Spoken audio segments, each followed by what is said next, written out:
It's project day, my favorite day. What are we doing today? I'm gonna go buy some wood, mostly to make Farron happy. So in addition to updating this wall back here, we're also going to be updating our island. I have painted it twice and I don't like the colors, so we're going to be using the same technique that we used for the shiplap wall in our laundry room. If you've seen it on our Instagram, if not, go check it out. So David just used plywood to create a shiplap look, and we're going to be trying that on the island and seeing if I like it better than the multiple paint colors that I've been trying. This is the island's original paint color, just a city loft white. This is when I painted it a hunter green, trying to be very Pinteresty and trendy. Then I painted it a neutral gray because I hated the green so much. It reminded me of Christmas, and I kept it this way for a few months. Now what you got? Got the plywood ready to make that shiplap for you. For my island. Nice, cheap, easy way to make some shiplap. Woo woo! And here we have our plywood all ready to be painted and cut into our shiplap. So for today's project, I pre-painted these sheets of plywood just with an undercoat, as Farron's going to be painting them a different colour, or making me paint them a different colour. So I don't own a table saw, which would be really handy for cutting these boards into shiplap. So instead, what I'm going to be doing is I'm going to be making my own straight edge, which I have this piece of wood which was just from another sheet of plywood that I used previously, and it's going to act as the flat edge that I run my saw along. So, I also have pre-made this template piece of wood, which is going to set the distance for me cutting each of these strips to be 6 inches. I use a cramp and I line it up with the template, and then I just clamp my straight edge to the plywood. I double check this at both ends.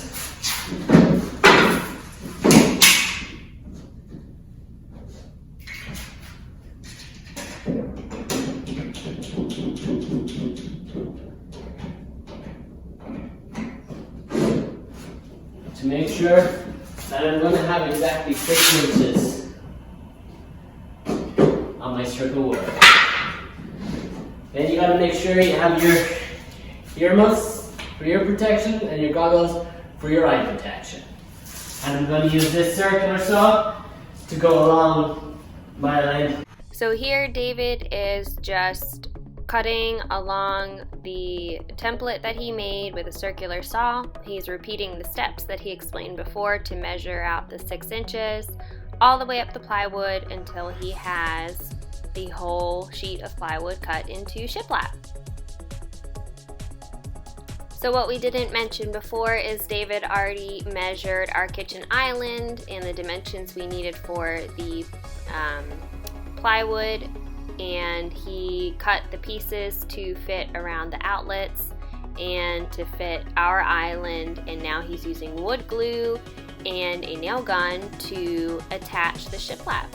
So you'll see throughout the next few videos that David left the bottom undone because the space left was less than 6 inches, so he had to go back and trim our 6-inch planks to finish up around the bottom. Here he had to make some special cuts around the molding, so he just had to measure what part of the plywood he had to cut out and make it kind of custom to fit around those support pieces of wood.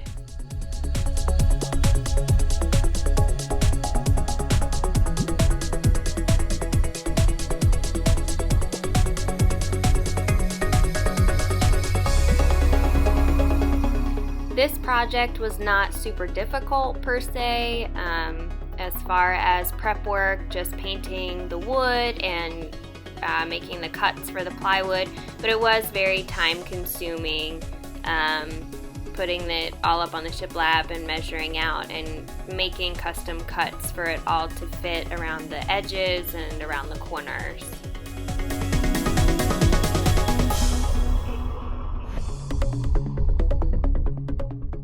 And this was after day 1. We left the bottom to finish for the next day since David had to make custom cuts, and I am loving how it looks already, a lot more than all the paint colors I chose. So after David finished putting up all the shiplap, he is going through and filling in all of the holes so it has a very smooth and streamlined look, and it will be easier to paint over whenever I pick a color.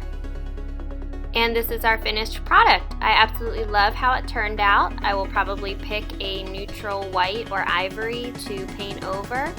And voila! That is how you make a shiplap island. I hope you guys enjoyed.